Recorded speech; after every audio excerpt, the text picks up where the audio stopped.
Thank you, Lucia, and thanks for the organizer for giving me the opportunity to talk here. So, sorry, I changed my topic to this. Okay, probably should. So I changed my topic to this more recent work. So it's about the complex fixed point and the complex CFT in the non-Hermitian pulse model. So these are the papers I'm gonna talk about in this talk.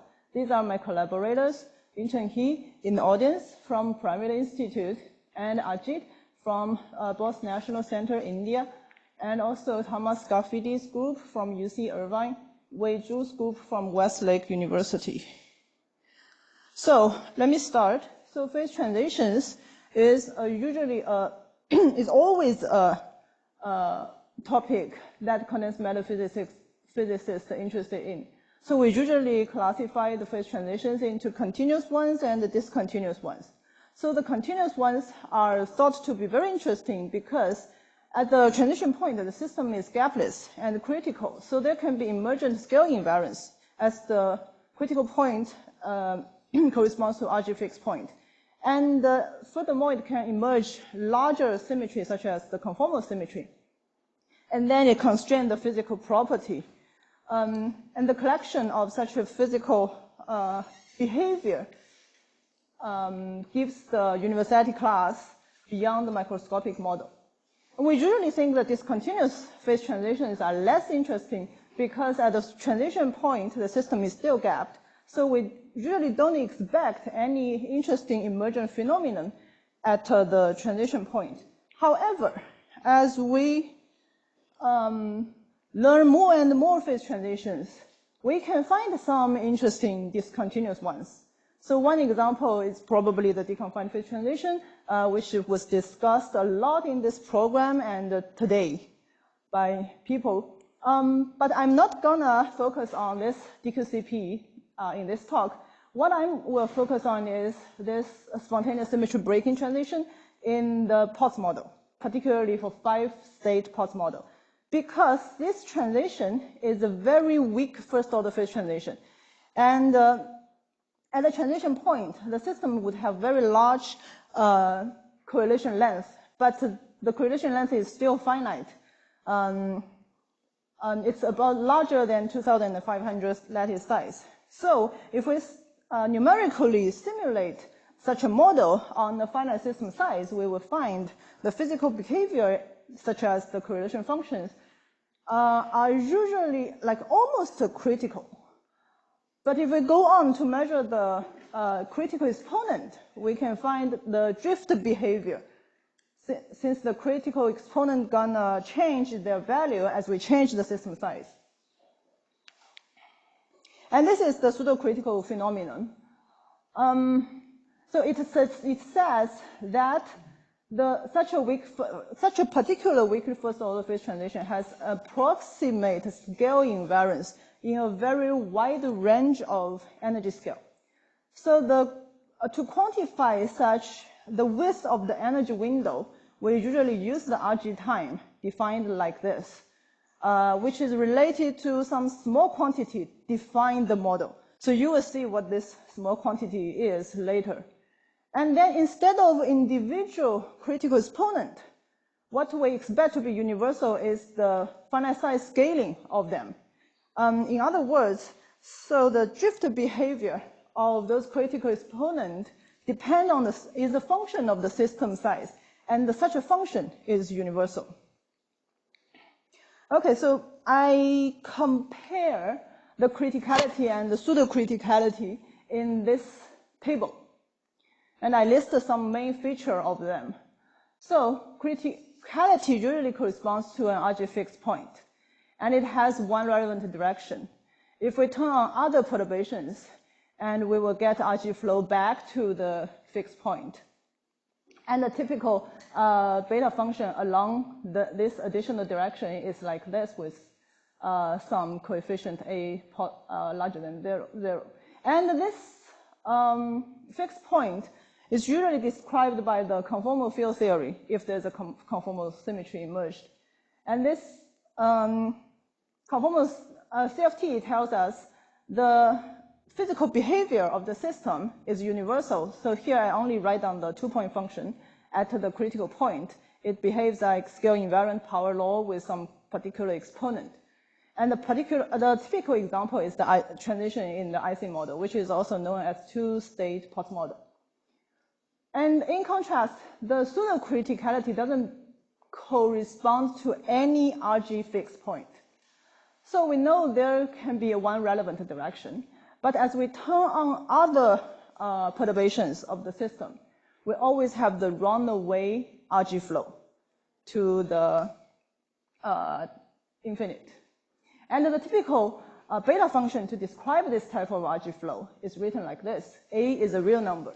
Then we can find that there's no solution for beta function equal to 0 if we require lambda to be a real number. And this is indeed what happened in the 5-state Potts model. And later on, these people point out that the pseudo-criticality can have very interesting underlying physics if we extend the coupling space by including the imaginary axis of the coupling. Then we can find two fixed points at the imaginary lambda in this coupling space, exactly captured by this beta function. And at each of these complex fixed points, they conjecture that the fixed point is described by the complex CFTs. So it still can emerge the conformal symmetry. And then with this suggestion, they compute the behavior at the pseudo-criticality away from the complex fixed point. This is what they find for the two-point function. And although this two-point function depend on is not scale invariant, but how it depends on scale is a universal function. So by this, I mean all the parameter in this function is determined by the universal data at the complex fixed point. And so here, as we see, both criticality and the pseudo-criticality happen in the Potts model. So Q-state Potts model gonna be a very good platform to study both of them. And then we will see that how these complex fixed points emerge as we increase the value of Q. And in our work, we focus on the quantum Potts model in 1+1D. And this is our model. The Hamiltonian has two types of terms with two types of operators. So on this one-dimensional chain, every site would have Q distinct local state. And we label it by the little m. And capital M is like a spin Z operator measure the value of little m. But the omega behaves like a spin flip operator. Yeah. So the expression that you write over there for the correlation function, so that's the intermediate scale correlation function? That's right. Yeah, R0 particularly is a scale at here. Okay. So eventually you should scale decay exponentially, but with extremely long correlation. That's right. So this is obtained by the conformal perturbation from the complex fixed point. So it's very close to that point. So very far away from those points, we don't know what the answer, but it's a Gapless state. So the omega operator is like a spin flip operator, change the little m of the basis state. And so when Q is 2, this quantum Hamiltonian becomes the transverse field IC model. But for generic Q, it has the SQ symmetry. So we can tune the ratio between J and H to realize the spontaneous SQ symmetry breaking transition. Such a transition is continuous when Q is less than or equal to 4. And the transition is first order when Q is larger than 4. when Q is slightly larger than 4, the first order phase transition is extremely weak. And so we focus on this quantum model because we want to study the quantum phase transition. And we believe that quantum phase transition has richer physics. Once we found the complex fixed points to the criticality, etc., at the quantum phase transition, then we expect more interesting physics associated with them. Okay. But we don't know how to solve it, so we use numerics, but we need some analytical guidance. The guidance is from the classical 2D post model. So of course, you may say that there can be like classical quantum mapping, but the mapping would be very delicate, and we don't know the precise mathematical relation between them. And the classical post model was studied a long time ago, and very extensively. This ... includes long list of papers. But in a few slides, I will show you the basic result of the 2D classical post model, and we can use that to guide our study on the quantum post model. So the spontaneous SQ symmetry breaking transition also happened in the classical model. The story of this transition is basically the same as the quantum model. The phase diagram is the same, and the RG flow diagram is the same, just to replace the transverse field with the temperature. At the transition point, for any Q, so there is a high temperature, low temperature self-dew happened for this classical post model. And correspondingly in the quantum model, such a self-dew is the Kramers 1-year self-dew. Okay, so in order to study the change of the transition nature, we need to include some new degrees of freedom in the model to enlarge our coupling space. So this is how people did for the classical model. So we extend the classical post model to classical dilute post model by introducing the vacancies into the post model. And lambda controls the vacancy density, which is called the vacancy fugacities. And then now we have a two-dimensional coupling space. Since the other direction driven by the temperature or transverse field is always relevant, leading us to a very trivial non-critical phase, so we would like to focus on what happened along this line of lambda. Stick at the self-dew point. And then we can study what happened along this line at a different Q. So this is what we've known before. When Q is less than or equal to 4, we can find the two fixed points along this lambda axis. One is the attractive fixed point. The other one is the repulsive fixed point. The attractive one is exactly describe the spontaneous symmetry breaking transition. And the tricritical fixed point has an additional relevant direction beyond this point. The SSB transition becomes the first order. And then as we increase Q, the two fixed points getting closer to each other until Q equal to 4. And then at infinity in the vicinity of the Q equal to 4, and the beta function has this form. Particularly QC minus Q is very important quantity here. And we can indeed find these two fixed points from this beta function. And then we would like to focus on what happened at Q larger than 4. So naively, we can do the analytical continuation. Just to insert any Q value larger than 4 into this beta function and extend the coupling space to the complex coupling space. We can find the two complex fixed points. They locate at complex conjugate coupling lambda. And we can also work out the RG flow around these complex fixed points.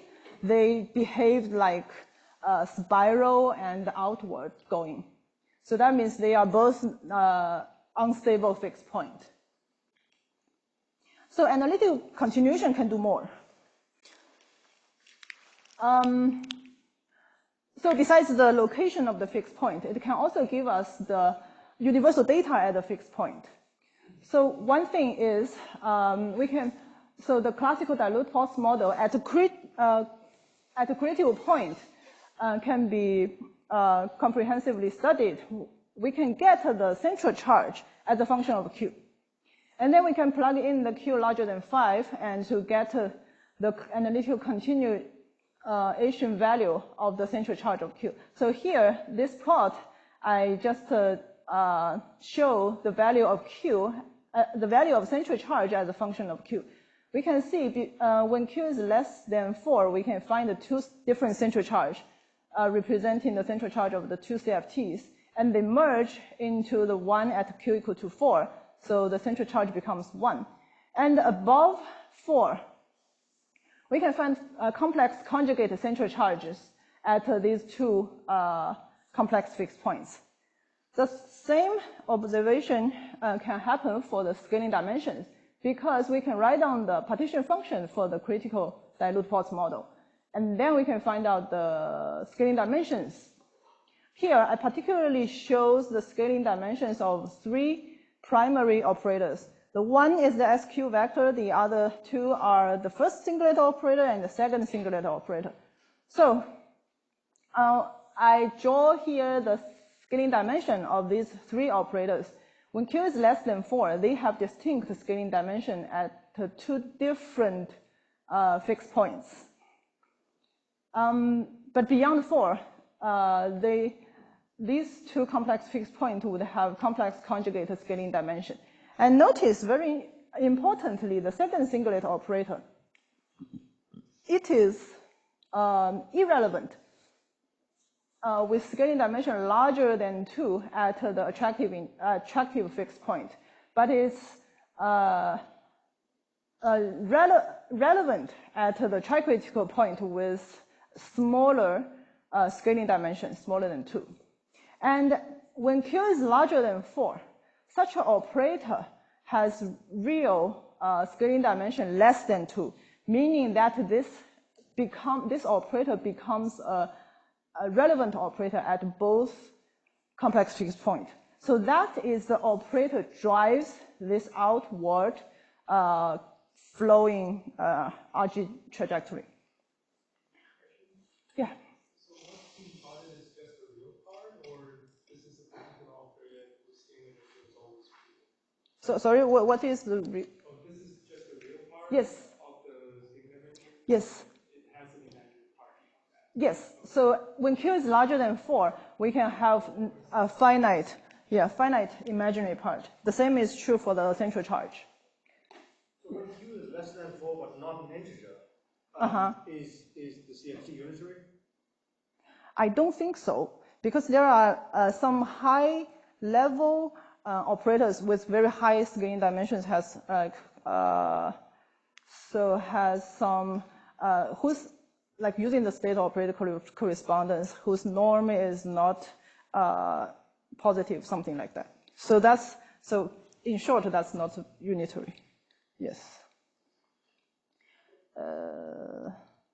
Okay, so these are the information we can get from the classical dilute pulse model.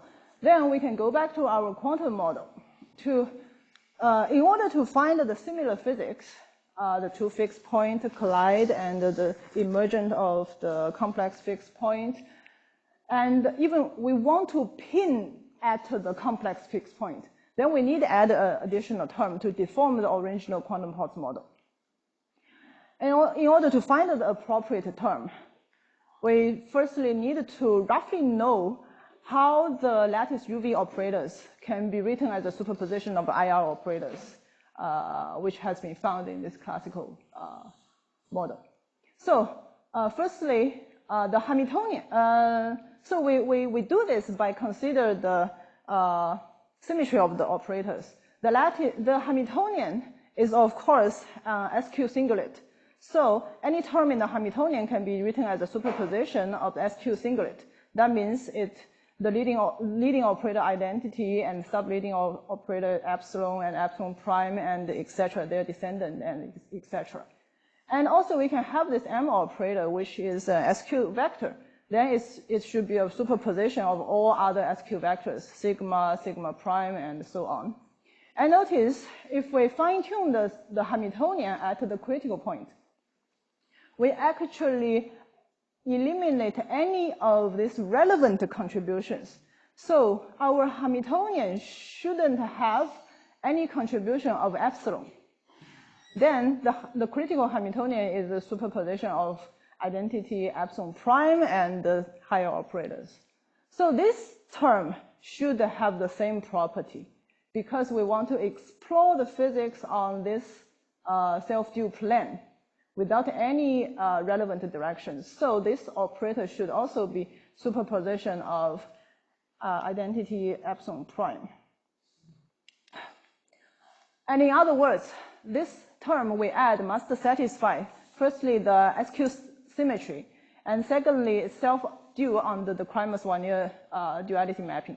And this is our choice. Of course, you can have your own choice, and then you can compute by yourself. Yes. So. Sorry, Mike. Does the Hamiltonian also have overlap with the stress tensor? That's the descendant of the identity. So yeah, it's also included in the dot dot dot. Yeah. So yes, this is the Hamiltonian we consider, and then we want to answer the following questions. So can we numerically compute such a quantum pulse model and compare it to analytical prediction? And the answer is yes. And can we really find the complex fixed point? And yes, we can do this by fine-tuning the coupling lambda. So after we pin at the self-due point by fixing the J and H ratio, and then we can fine-tune this lambda, including its real part and the imaginary part, and then arrive the complex fixed point. And then we compute the spectrum of the system at that point to show the evidence of the emergent conformal symmetry. And we also compute the conformal data, which is consistent with the analytical continuation obtained for the classical pulse model before. Yes? So if you make the H and J complex, can you simulate with the lambda? Simulate this lambda term. H and J become complex. You may see, because all operator may overlap, you may have similar behavior. So as long as I pin the J equal to H, I'm in the self-due plane. Yeah, you can suppose that they both are. Both are. Imaginary parts. Yeah, but they're still equal to each other. Okay. But it's the lambda can be simulated by just making H. Oh, I see. So you mean like if we don't add the lambda term, we just, I don't think, so I don't think so. Yeah, because, yeah, you can say after me. So as I said, for this IR operator decomposition, so the H term and the J term have this identity epsilon prime contribution, and by pin them together, we have this epsilon. We eliminate the epsilon, and then we have this epsilon prime. And then by changing the value of them, we don't we add a new term in order to change the coefficient of epsilon prime independently. Yes. So I don't think if we only have J and H, we can tune this epsilon prime independently. Yeah, you can add anything. If you choose actually for J and then just make complex, actually just multiply original component with complex force. Oh, yeah.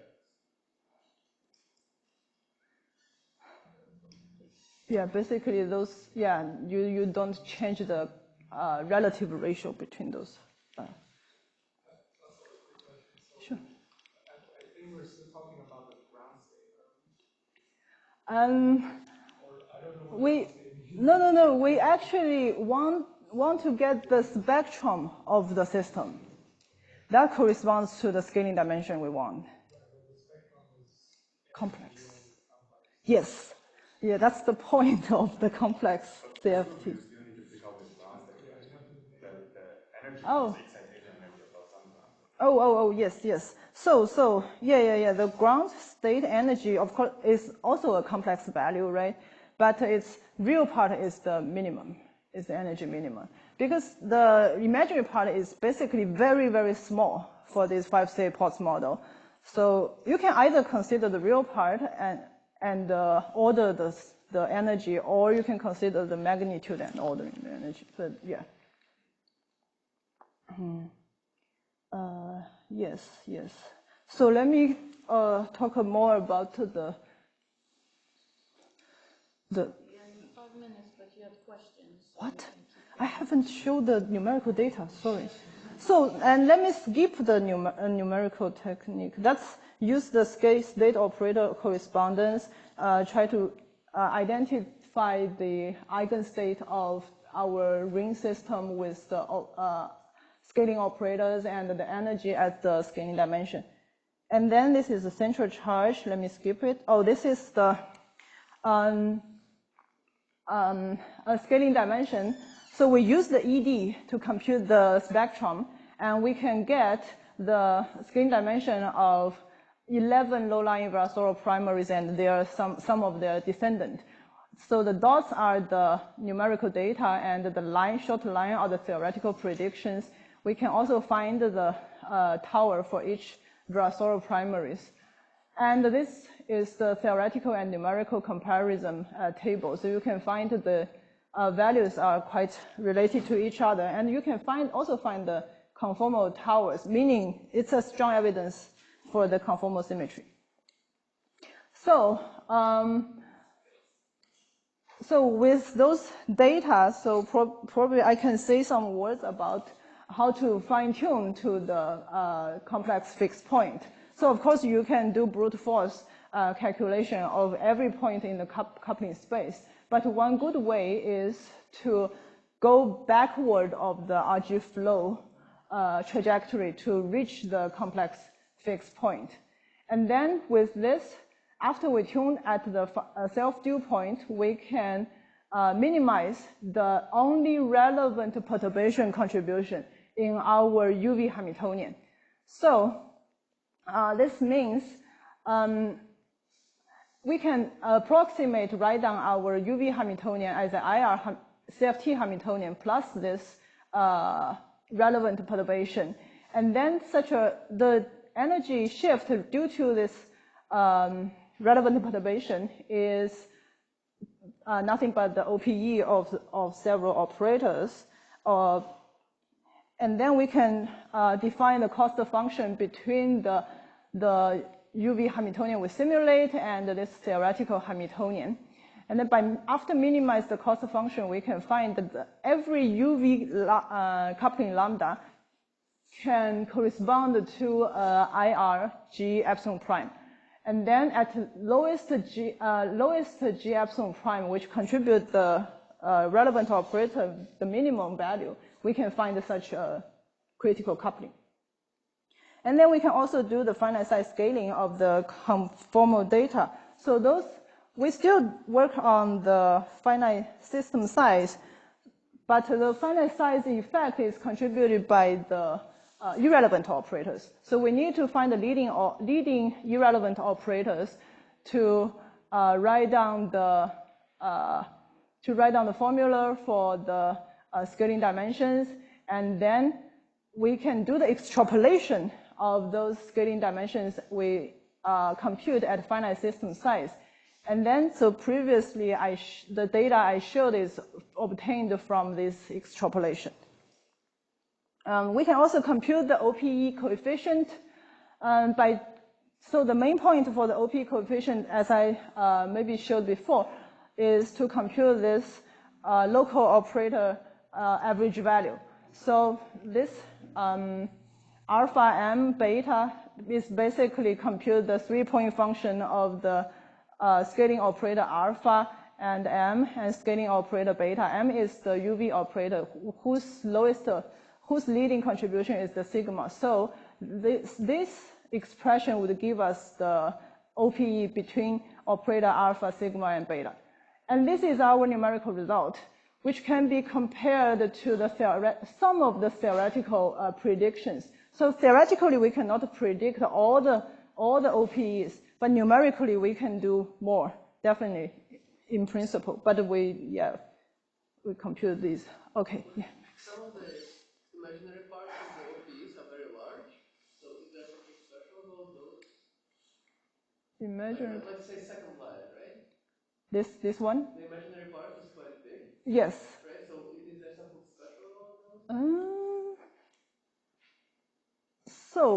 And this very big imaginary part also matches the theoretical analytical continuation. So yes.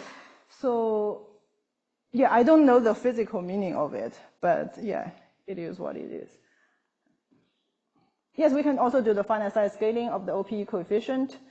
For any UV operator, we can have the expansion in terms of the IR operator with coefficient, system size dependent, with power, its scaling dimensions, and so this is how the system size go into the expression of the OPEs, and we can use this formula to fit our numerical data and find out the result at in the thermodynamic limit. And I'm gonna skip this. So one thing I really want to is, I'm very quick. Yeah, I can slow down a little bit. So one thing I really want to talk about is, so far we have pinned on this complex fixed point. We study everything about this point. Then what happened if we are away from this point? As we know, if we are very close to this point, we can do conformal perturbation to get some scale-dependent behavior. But on the other hand, we can go into the complex plane to see what happened related to this complex fixed point. So one thing we can find is the following. So here we use, with Thomas Garfidy's group, we use another approach to study this complex fixed point. We map the Q state pulse model into O square root of Q loop model, which are also classical, and we simulate such a loop model on the infinite cylinder. And then we compute the spectrum of the transfer matrix, and this is the result of this ratio between the ground state energy of the transfer matrix and the excited state of the transfer matrix. And this little s can be understood as our lambda before. So, and this red dot is the complex fixed point. And then we can find there is a very peculiar line connected to this complex fixed point. And those lines have very small value of this log E0 over E1. So meaning that on this line, the transfer matrix is almost degenerate in the magnitude of the energy.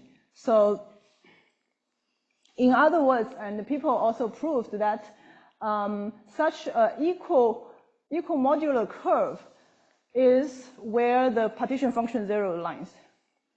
So this means this curve is a curve for the partition function zeros. And this reminds us a very familiar thing that we can find the line of Youngly zeros above critical temperature if we study the Ising model with a complex or with an imaginary magnetic field. And the line of Youngly zeros end up with an edge singularity. And such a singularity is described by the CFT minimum model with negative central charge and negative scaling dimension. And then the scaling dimension actually has a physical meaning that the zero density, the density of zeros is related to the negative scaling dimension. So it's very interesting to ask if the same physics can be found here, and it provides some opportunity to understand the complex scaling dimension, the physical meaning of complex scaling dimension. So with this, let me conclude. So in these works, we fine-tune the non-Hermitian quantum Q-state pulse model, and to reach the complex fixed point when Q is equal to 5. Yes, and we comprehensively study such a complex fixed point. We get a spectrum corresponding to the scaling dimension, and we find the evidence of conformal symmetry. And we also study very carefully about the finite size effect of those conformal data. And in the vicinity of the complex fixed point, we know there would be universal scale-dependent behavior for the physical observables. And in the complex plane, we find a line, a curve of partition function zeros, and at the complex fixed point. And we still have a lot of open questions. One main open question is the physical interpretation of those of this non-Hermitian Hamiltonian and the complex conformal data, and are they really happen in some dissipative system, etc. And we also want to know the why there is a line of zeros end up at this complex fixed point, and probably there's another chance to get the complex fixed point in higher dimensions. And with this, thank you for your attention.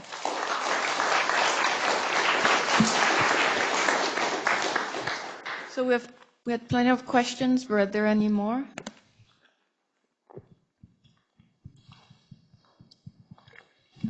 Once Q is bigger than 4, is anything special about integer Q? Oh, I see what you mean. I don't think, because once Q is larger than 4, all the conformal data are irrational numbers, but probably some of the operator can have some special conformal data, but that's not on my top of my head. So in general, there's no difference for like non-integer Q or integer Q. Yes.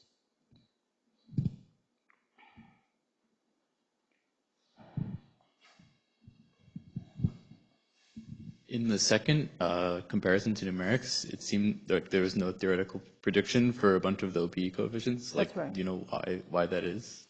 Oh, theoretically, there can only predict OPE coefficient related to this epsilon. So you can see all the OPEs we can compare are with epsilon prime operator, singlet operators, because for those operators we can have analytical continuation. So more concretely, more detail is that we can have a formula. So this operator can have some like KEK index, and then the Q-state pulse model with which we can get the relation between the Q and the KEK index, and we can do the analytical continuation for that, but particularly for those OPEs with epsilon singlets. Yes.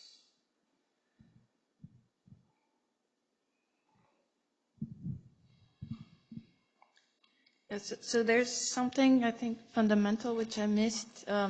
So you go to the complex plane to look at those complex fixed points with your modified complex model. Yes. Did you mention, what happens? Is this going to help you when you're taking those parameters to become close to the real line to get information about what would happen if lambda was really only just on the real line? I feel like maybe you made a connection at the end with the Yang-Lee zeros, but I couldn't quite get it. So you mean when Q is larger 5, than 5 or 5 okay, or larger, and then 4 or larger. Larger than 4, and then the lambda is real. Yeah, so does the, all the work you did for, complex lambda help you get more information about physical information Yes, about zero imaginary part for lambda? Oh, yes, right, yes. That's,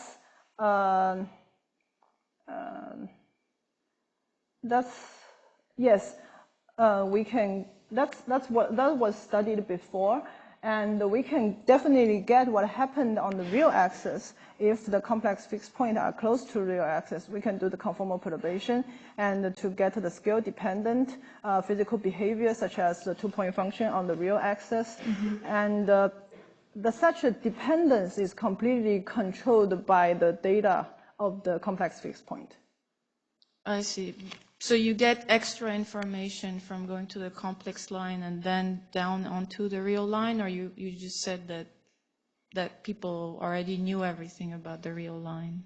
People don't know things about the real line if Okay. they don't know the existence of complex fixed point. Okay. Yes. Nice.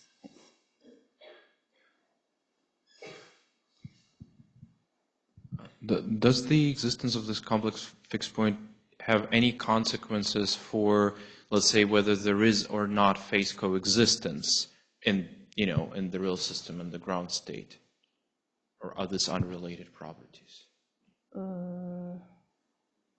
Phase coexist because I see. So my understanding for phase coexistence is some picture of first order phase transition, right? And that is the physical picture which I don't understand the basic mechanism is. Like for first order phase transition, we can have different mechanism. Like if we go through the coupling constant, which is away from one real fixed point, or this is one another mechanism. So I'm not sure about the connection between the phase coexistence and those mechanisms. Thank you.